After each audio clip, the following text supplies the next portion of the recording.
রাকিব ও মিনু একে অপরকে ভালোবেসে বিয়ে করেছে। কাজী অফিস থেকে বিয়ে করে ওরা বের হলো। সাথে আছে মিনু দুঃসম্পর্কের খালাতো ভাই বাবলা। বাবলা বলল, ভাই রাকিব, তোমাকে আমি ভালো করে চিনি না, মিনু হচ্ছে আমার খালাতো বোন। মিনু বড় হতভাগী, জন্মের পর বাবা মা দুজনকেই হারিয়েছে, আমাদের সংসারে বড় হয়েছে। আমিও বিয়ে করে বউ নিয়ে অতটা সুখে নেই। আমার বউ মিনুকে সহ্য করতে পারে না, তাই মিনুকে গার্মেন্টসে চাকরিতে দিয়েছিলাম। ওর বেতন দিয়ে আমার চলার জন্য নয়, শুধুমাত্র আমার বউ থেকে তাকে দূরে রাখার জন্য। জানো ভাই, মেয়েটির জীবনে কোনো সুখ পায়নি। এখন যদি তোমার সংসারে গিয়ে একটু সুখ পায়, সে আশায় তোমাকে যাচাই বাছাই না করে তোমার হাতে আমার দুঃখিনী বোনটাকে তুলে দিলাম। রাকিব বলল, ও নিয়ে আপনাকে টেনশন করতে হবে না ভাইজান, ওকে আমি ভালোবেসেই বিয়ে করেছি।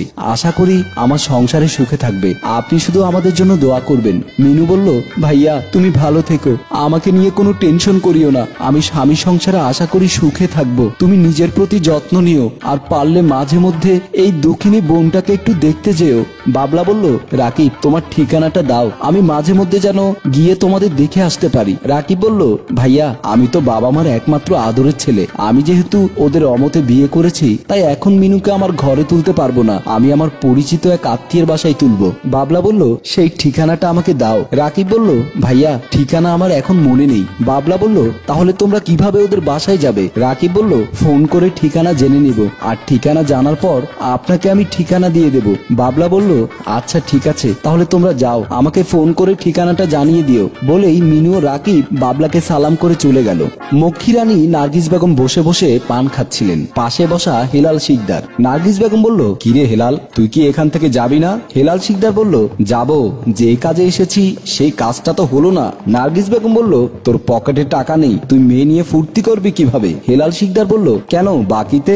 মাস শেষ হলে বেতন পেলে তোমাকে দিয়ে দেব। নার্গিস বেগম বলল, পৃথিবীতে সবকিছু বাকিতে লেনা দেনা হয়, কিন্তু এই কাজটাও বাকিতে শুরু করবি নাকি তোরা? হেলাল শিকদার বলল, পকেটে টাকা নেই, কিন্তু মাথা গরম হয়ে বসে আছে, তাই মাথা ঠান্ডা করার জন্য তোমার কাছে এসেছি। এর আগেও তো অনেকবার এইভাবে আমাদের লেনা দেনা হয়েছে, আমি কি বাকি টাকা আটকে রেখেছি? দিয়ে ফেলেছি না? এমন সময় কলিং বেলের শব্দ হলো। নার্গিস বেগম বলল, যা তো হেলাল, দেখ তো কে এলো আবার। হেলাল বলল, পুলিশ এলো নাকি? নার্গিস বেগম বলল, ধুর বেটা, পুলিশ আমার এই ঘরের সন্ধান এত তাড়াতাড়ি পাবে না, যা দরজা খোল। হেলাল দরজা খুলতেই দেখলো রাকিব মিনুকে নিয়ে মক্ষী রানী নার্গিস বেগমের বাসায় প্রবেশ করলো। মক্ষী রানী নার্গিস বেগম রাকিবকে দেখে বলল, বাবা, এবার তাহলে একেবারে বিয়ে করে নিয়ে এসেছিস? রাকিব বলল, কি করব, মেয়েরা তো এখন ভালোবাসার মিষ্টি কথায় পটে না, তাই বিয়ে করে নতুন বউকে পতিতালয়ে বিক্রি করতে এসেছে। রাকিবের মুখে এমন কথা শুনে মিনু চমকে উঠল। মিনু বলল, রাকিব তুমি এসব কি বলছো?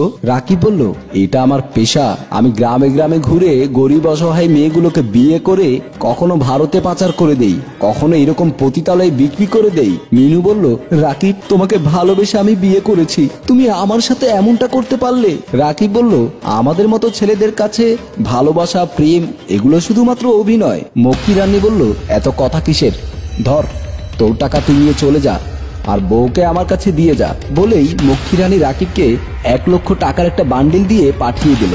রাকিব টাকাটা নিয়ে চলে গেল, আর নার্গিস মিনুকে হাত ধরে রুমের মধ্যে ঢুকিয়ে দিল।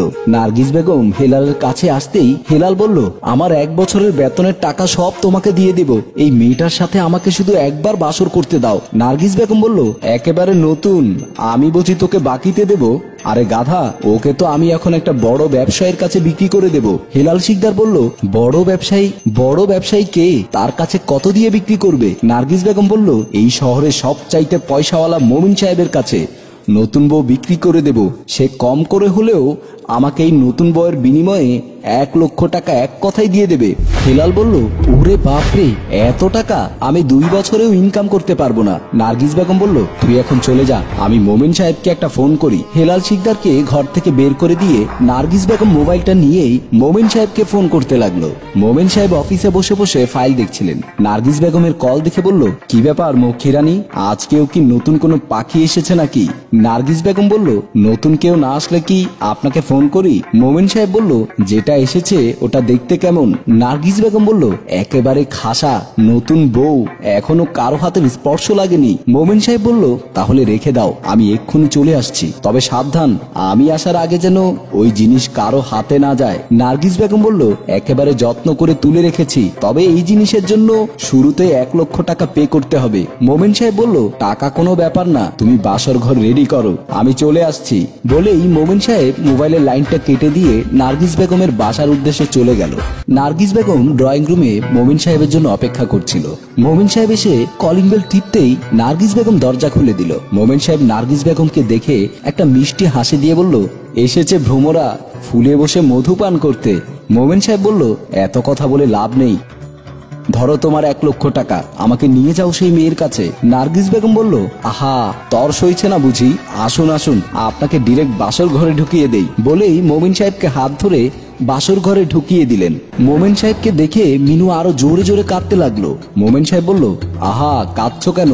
আমি তোমাকে 1 লক্ষ টাকা দিয়ে 1 ঘন্টার জন্য কিনে নিয়েছি, কান্নাকাটি করে কোনো লাভ নেই।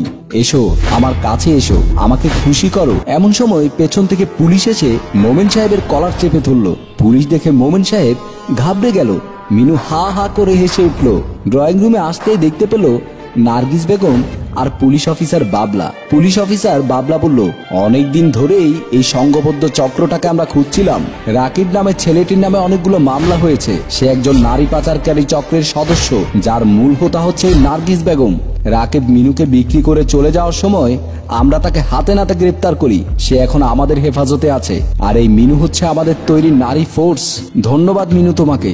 মক্ষীরানী নার্গিস বেগম এবার জেলখানার ভেতরে বাকি জীবনটা কাটাবেন। তারপর মোমিন সাহেবের দিকে তাকিয়ে পুলিশ অফিসার বাবলা বলল, আপনাদের মতো সমাজের সুপ্রতিষ্ঠিত লোকগুলো দিনের আলোয় খুবই ভদ্র, রাতের আধারে চেনা যায় আপনাদের আসল মুখোশ। আর আমি পুলিশ অফিসার বাবলা আপনাদের সেই মুখোশগুলো খুলে দেব। চলুন থানায় চলুন।